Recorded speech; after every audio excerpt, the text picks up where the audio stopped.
I'm Jeff Bennington. I'm from Middletown, Virginia. We represent Scottish Rangers. A lot of the frontier rangers were Scotsmen. You're looking 10 years or so after the Battle of Culloden, where the Scots were dispersed all around the world, sent to the colonies, some as prisoners, some as indentured, some just fleeing their native land because there was not much left. And so we're enjoying doing this. We'll tell you about our equipment. I want to talk about food in a few minutes. But go ahead and introduce yourself, sir. I'm Charles Balding. I currently live in Martinsburg, West Virginia. And I met these two gentlemen probably about, 3 or 4 years ago. And I represent a ranger as an indentured servant. And luckily my master died. So I just took off from these guys. But the history of the indentured service is a whole nother story that a lot of them weren't well taken care of. My name's Steve Doss. Some of you all know me up here, some of you don't.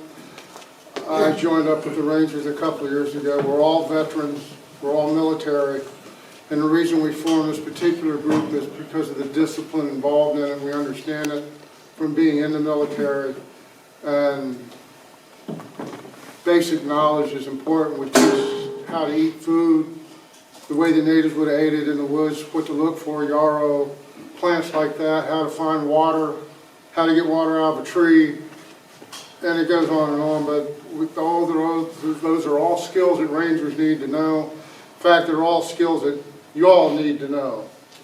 It's important. It's always been important. That's why we've always stayed on planet Earth. That's why we're here right now. And hopefully we'll stay here quite a while longer. But our mission is to teach, to educate, teach you how people lived back in their day, how much they suffered. You watch movies, you watch TV, you watch documentaries. There's nowhere close to how these people really lived, how they had to suffer. They worried what they were going to eat every day they woke up. Where's your meal going to come from? How are you going to get it? What are the natives doing? Are they near you? So all these things have to be considered when you get into this part of it. It's a huge education in itself that leads to everything else. But to understand Rangers, it's an old term. It's an adopted term. The real term is to go a-ranging. That's the way the early governors referred to it. It finally became the word ranger, but to go ranging meant to go out, reconnoiter, look for the enemy, find out what they're doing and come back. The governor would hire us for 2 to 3 months at a time to go out, and since we lived on the frontier, all we had was the clothes on our backs anyway. We never wore uniforms, we just wore our street clothes, because that's all you had. And you made do with what you got. So I could go on and on with this. This is just starting me, so I'll shut my mouth now and not get into a full-blown presentation on this, but another time. I thought we'd just take a minute, since we're here talking about colonial food. Many of you might not know that rangers on the path, out in the field while arranging, usually had a cold camp, which meant no campfire. So we had to carry dry wraps and all kinds of different things with us. But what type of things would be cooked in the camp? So before we go out, we might cook up some meat, because cooked meat, as we all know, lasts longer. Since we have a fire going, we could use some of that meat to dry it, jerk it. It's real basic. It's nothing like I have some jerk meat over there, and the guy put a little teriyaki sauce on it. I'm not sure when teriyaki sauce came out. I know we had trade with China, but we've yet to find teriyaki sauce came across. So it's just salt, and you can still taste the deer, basically. If fruits were in season, maybe a couple fruits. I'm still trying to figure out because you gotta understand when you're going out to do arranging, another group's also trying to find you. So you don't want to leave anything for them. So kind of like the old saying, pack it in, pack it out, or figure out a way, make a deal with a local raccoon to get rid of your stuff. Hard-boiled eggs, some say yes, some say no. Dried sausage, and we were talking about potatoes. If you get them. Get them. Cattails keep you alive. Cattails was a big appetizer back in their day. You could make flour out of cattails and cook it, make pies with it. You do all kinds of things with a cattail. The whole plant's edible. You can find your food as you go. You eat it raw. You don't have to have a campfire. And the other reason that they did that in cold camp was it was dangerous on the trail back then. You would get bushwhacked back then just like you get bushwhacked right now today. It was even worse back then if you're on the frontiers. They'd never see you again. So you had to stay off the main trails. You go off the main trails to set up your camp for the night. And hopefully a bear didn't find you before daybreak. So what types of food could they forage for? Parsimony is a main meal back then. Parsimony is a combination of native fruits and vegetables that they pounded and dried into a paste. Then they cooked it and it became like, the nearest thing I can think of would be hardtack. It would last for months and months. You could take it out in the field with you. It was a common meal to have back in their days. It's another thing we learned from the Native Americans when we came here. We all know about Three Sisters and how to grow your corn and your squash and pole beans, things like that. But they all come from the native. We can thank the Native Americans for us being here today in a lot of different ways. All right, anybody have anything else?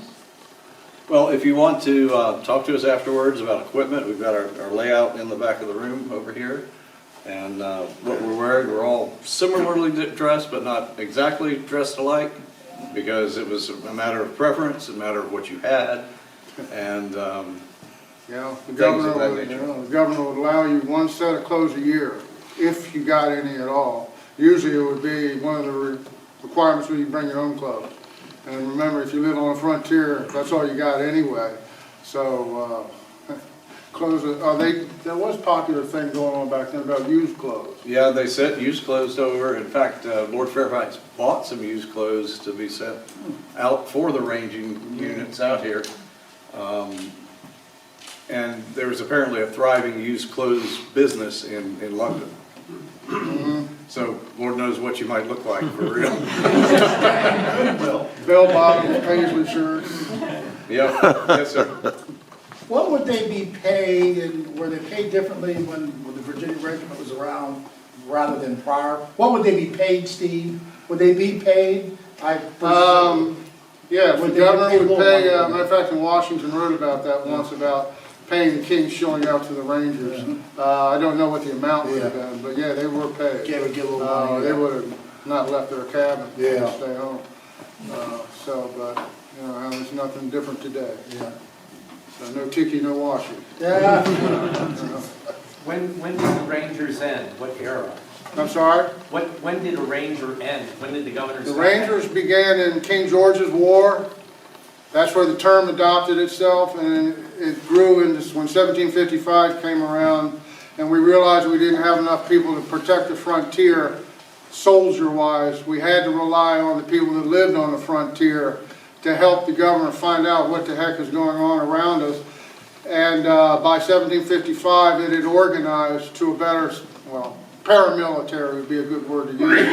The only real military unit that I know of, as far as Rangers would be Rogers Rangers up in New York. They were an actual military unit, or became one, and the Rangers today still follow their rules, and so do we. Again, that's another good thing to know and good to learn.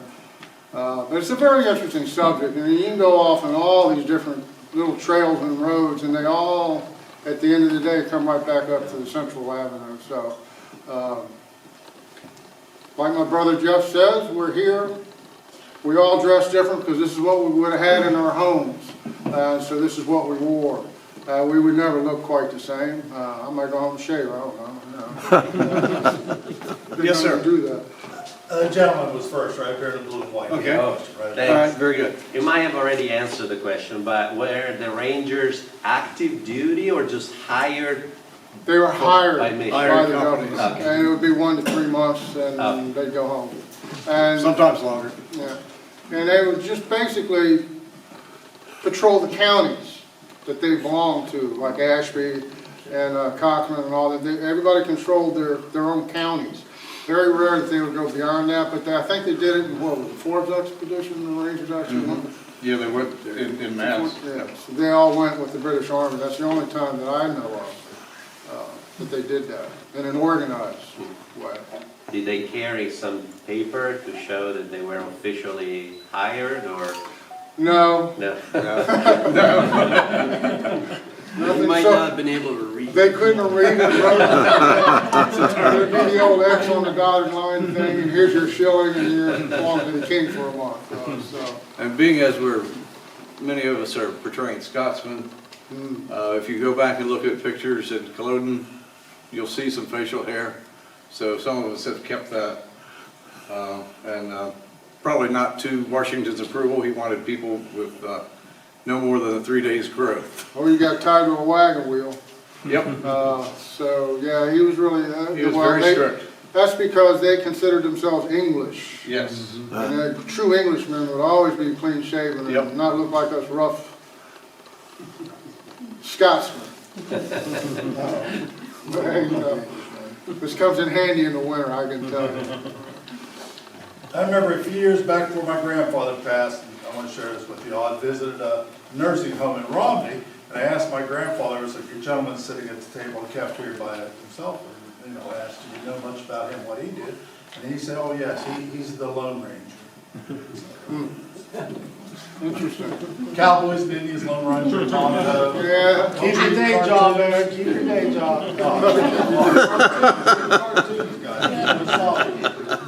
I sort of got that. Yes, sir. Would the Rangers associated with this era, this fort, would they go out in a group or singly or? Brother Duck, Usually in a group, I would think. unless you're crazy. Yeah, because you gotta understand, so our sleeves would be all the way rolled down. So nothing's shiny, like newest firelock over there, that's a 18th century term for firearm, is mine. I haven't dulled it. They would tell me to do that first before I left the fort. You want nothing shiny. The canteens covered in leather or wool, nothing made to jingle or jangle. Because all it takes is that one sound, you're done. They were on you. And if you were lucky, you were taking a slave. Most likely, they would tomahawk you and take your stuff. That old saying, why don't he write home? That's the thing. So going out one person, that's rough. At least 4 or 5. Yeah, at least small groups. You know, and they would train them, and they knew from some of their upbringing. Like I read a journal, this indentured servant, this young boy was trained when he went out to take out the cattle, how to throw his tomahawk. So by the time he got old enough to be military age, he knew how far away someone could be to him with a tomahawk and be able to either stick it or to kill him. And the old saying is, a weapon thrown is a weapon lost. So I think really with the tomahawks, knives, throwing, that's kind of a movie thing. They would fight with them. And they also taught all the women folk how to shoot and throw tomahawks, to be able to defend themselves. So it was something like you open up that door a crack and you look out, and every little thing that seems off, that might be something or somebody waiting to kill you, whether it's hostile Indian or a hostile French bushranger, which sometimes looks just like neighbor. a hostile neighbor, or an animal that's the apex predator. You know, if you got a cow or sheep or goats, I know from personal experience the bear's going to come and visit you. Oh, yeah. Yeah. Cute So little I black think, bear. you know, maybe there's sometimes, you know, there's that one person that goes off to try, you know, get word for more powder stuff, but they'd be lucky to get back because And remember, the Ranger fighting style was like the Indians. You would basically get as close as you could, fire one volley, and you pull your hawk, or you pull your knife, and you go running in screaming. And it was fast, bloody, and pretty awful. Very quick. You didn't have much time. You didn't even have time to think about what you're doing. Because you did, you'd be dead. You thought about it. You just react and go. But the natives were so good at spotting you. If you're a Caucasian in the woods, I don't care how well covered up you are, they can see the color of your skin from a mile away. They can identify you. I mean, they had eyes like a hawk. They could spot you way down the way. And smell you too. Oh, yeah. So, I mean, they relied on their natural instincts, and it always worked for them. You know, it took us a long time to learn that. 'Cause that's not the way we do things in Europe, right? But that's the way they do things here. It took Braddock to learn that lesson. So, but like I said, this is a subject that you can pick anything out of it and go on with it for hours. Yep. hours. And as much as we know, we don't know anything. I mean, there's just so much to know. But that's part of the fun of this, you know, to learn. And knowledge does come in handy, you know. So, you never know when you might need it. Any other questions? Sorry. In terms of weapons, so muskets, knives, tomahawk, what about bows? Some did use bows. Stealthier, if you have a bow and he has his musket and he fires at me and misses, and if I'm not going to charge him with my tomahawk, I can fire 8 to 10 arrows and hit him at least twice before he has time to reload his weapon. That's the drawback of the, you know, a one-shot musket versus I would take a bow over a black powder weapon if I had the choice, if it was a good bow. Yeah, and it's quiet. You don't know, well, you know where it's coming from by the direction it hits the body, but other than that, you know, by the time it hits you, I've already moved. I've come around about 180 degrees. So, yeah, you shoot, you move, you shoot, you move. Wild times back in that day. Nothing at all like people think. They have no idea. Any other questions? Thank you, guys. Thank you. All right. Interested in our weapons and what we wear. There's